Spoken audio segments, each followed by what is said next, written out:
It's December 3rd, 2016. The biggest football match on earth is about to kick off.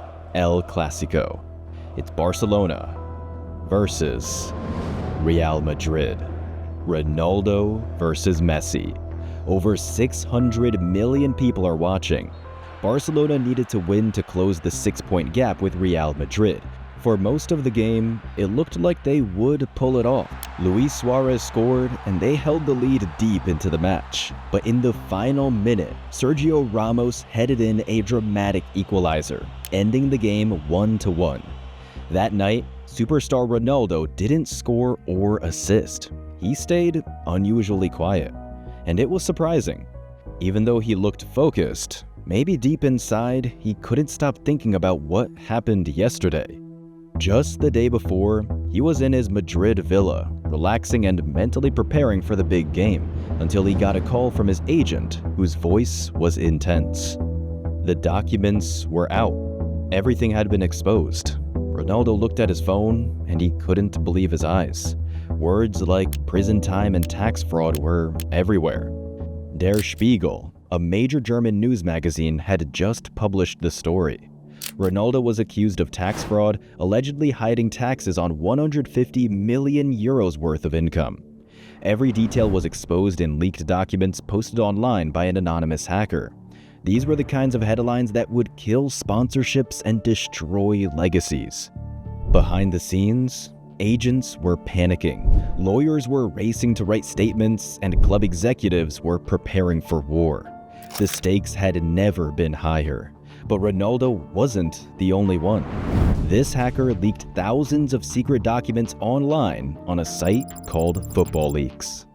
It all started in September 2015, when Football Leaks was created.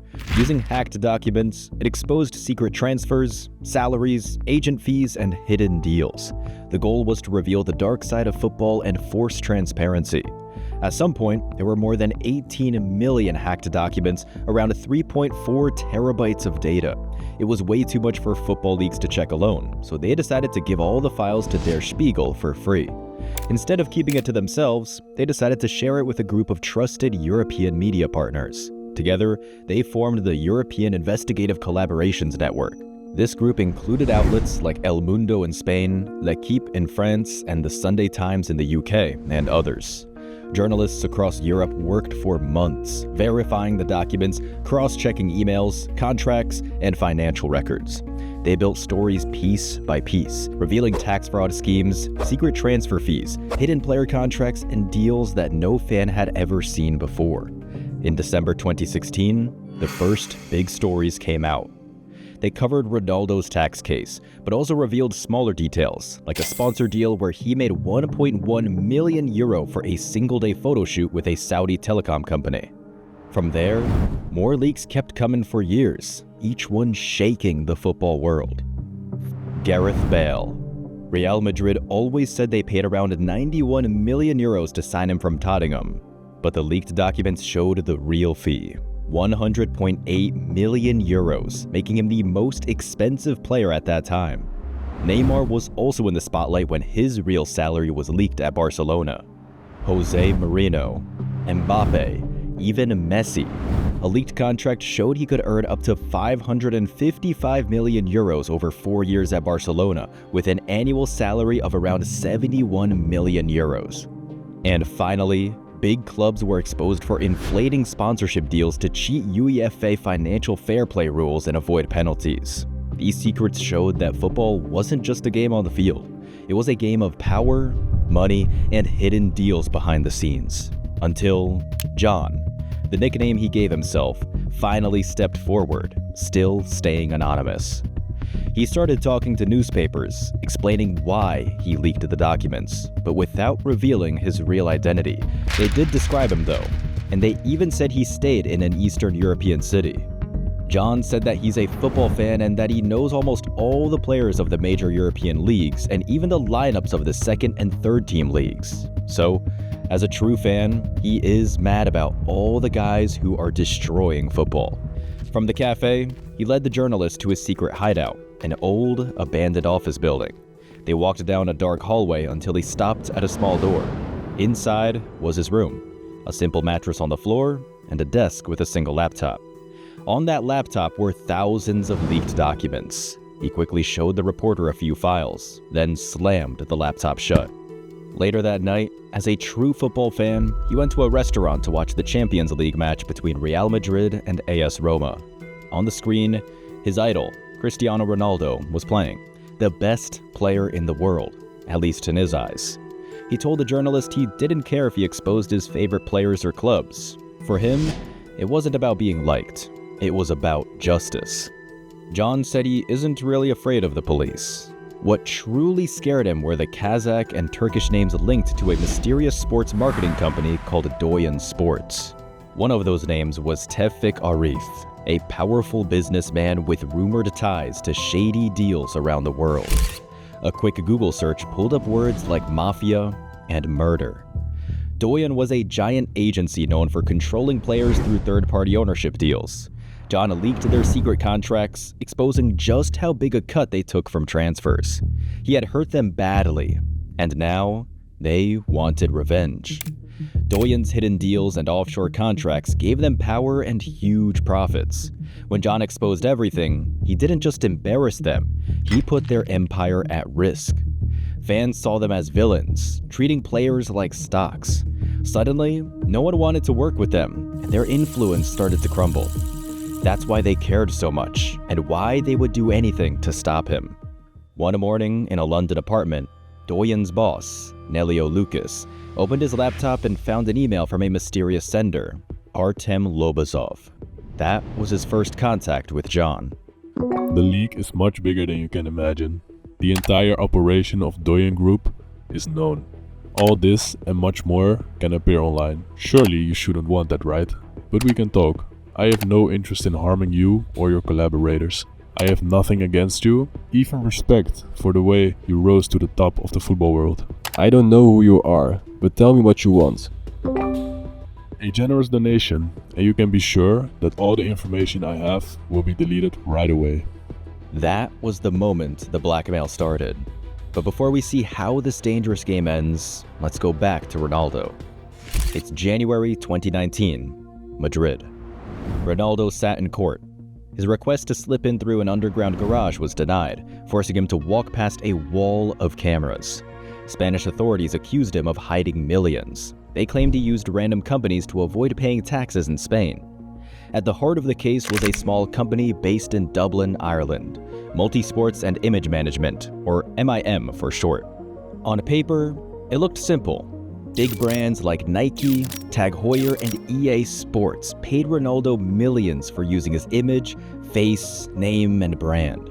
But instead of those payments going directly to Spain, where Ronaldo lived and played, the money first landed at MIM. From there, it took another quiet detour, this time to a shell company in the British Virgin Islands, a known tax haven. This setup was part of a controversial tax loophole called the Double Irish.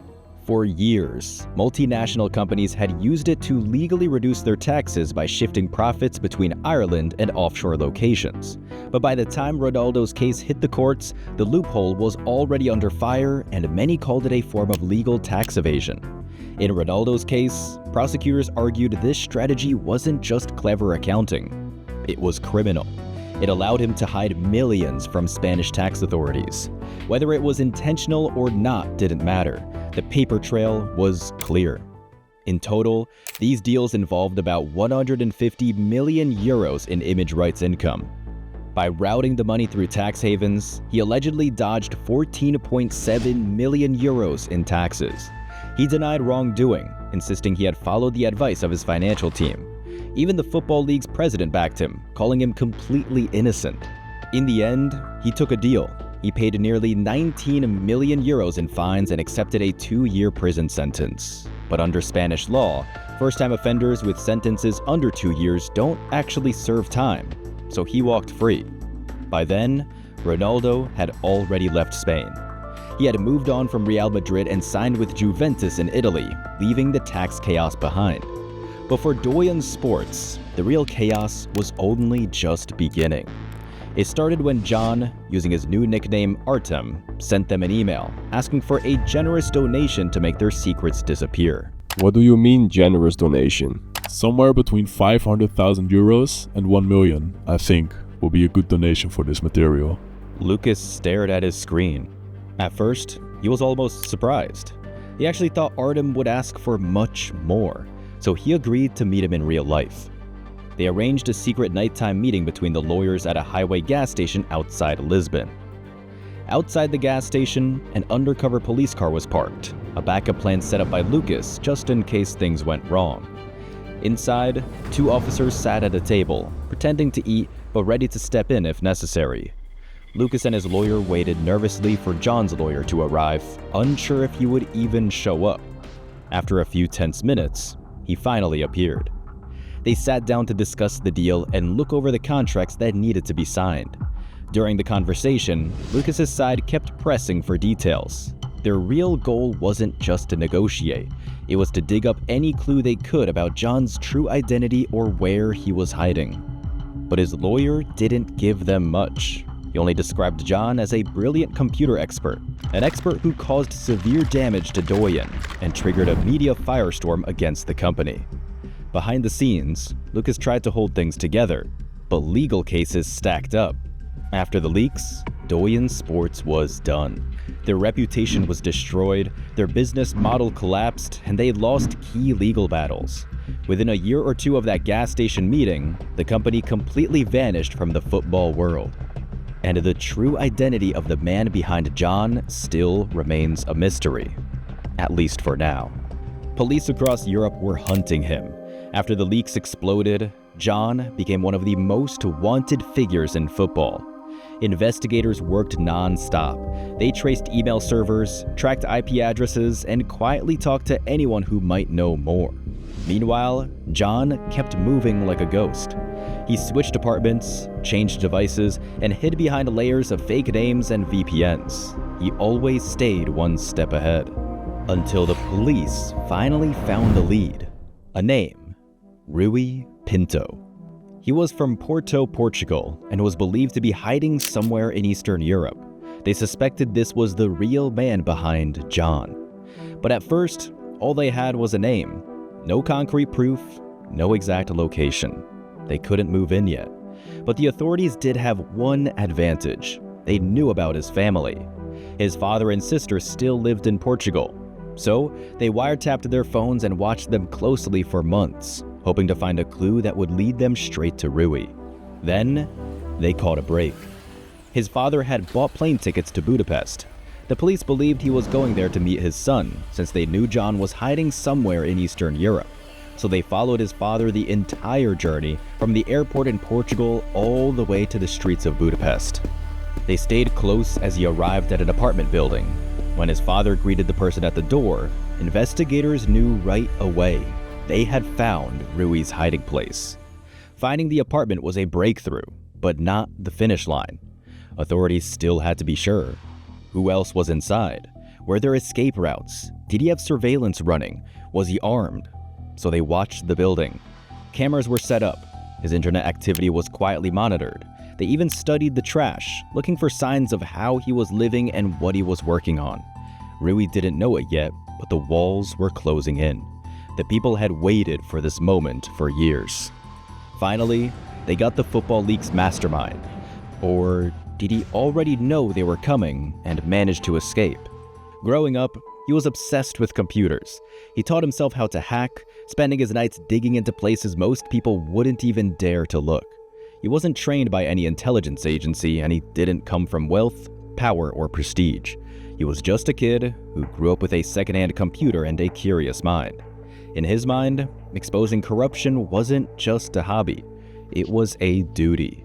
He believed the public had a right to know what happened in the shadows of football, banking, and politics. He looked up to Julian Assange, the founder of WikiLeaks, who published classified documents exposing war crimes, surveillance, and political secrets and became a global symbol of whistleblowing. But unlike Assange, Rui Pinto worked entirely alone, or so the police believe. Just a laptop, a fake name, and a mission. In 2013, long before football leaks, he hacked into Caledonian Bank in the Cayman Islands. He downloaded sensitive data and allegedly stole 300,000 euros. But he wasn't just after banks. He wanted to expose corruption everywhere. Years later, he played a key role in Luanda leaks, a massive investigation into Africa's richest woman, Isabel dos Santos. The leaks showed how she moved hundreds of millions of dollars out of Angola using shady companies and offshore accounts. For Pinto, this was bigger than money or fame. He saw himself as a whistleblower on a mission, someone who believed the world deserved to know what powerful people were hiding. These early missions set the stage for his biggest act yet: football leaks. But now, the police had tracked him to his apartment in Budapest. It's the morning after John's hiding place was discovered. Authorities didn't rush in immediately. Instead, they spent the whole night watching the apartment from a distance, double-checking every detail and making sure he couldn't slip away one last time. At sunrise, the operation began. Hungarian police moved in quietly, surrounding the building in Budapest. They climbed the stairs, step by step, knowing they were about to meet the guy who had shaken the entire football world. When they knocked on the door, there was no escape. He was arrested on the spot. Inside the apartment, police found his laptop, hard drives, and phones. All of them were packed with millions of documents, contracts, emails, hidden deals, the secrets of the most powerful people in football. In that moment, the hacker who had lived in the shadows and stayed on the run for years was finally caught. The 30-year-old man was now ready to be extradited to Portugal to stand trial. There, he was accused of attempted extortion, illegal access to data, and stealing data from institutions, including the country's 3 biggest football clubs. But the capture wasn't the end. Not even close. Rui may have been in handcuffs, but what he left behind was even more explosive. Investigators found over 3.4 terabytes of data on his devices, more than 18 million confidential documents. It was the biggest data leak in sports history. Inside the files were the secrets of football elites, clubs like Manchester City, Paris Saint-Germain, powerful agents, football federations, and even tax officials.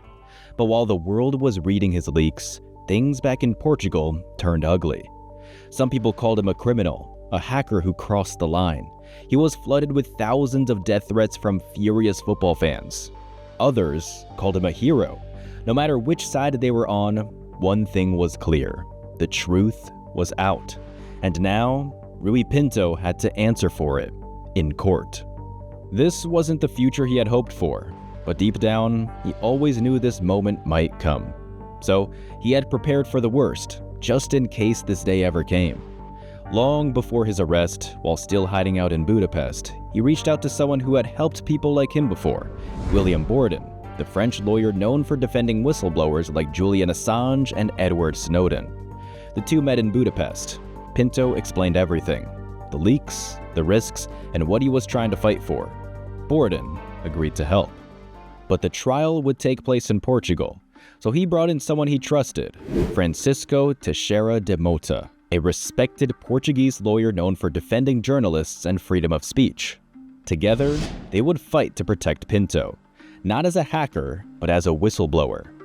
From a young age, Rui wasn't like most kids. While others were outside playing, he was inside behind a computer screen.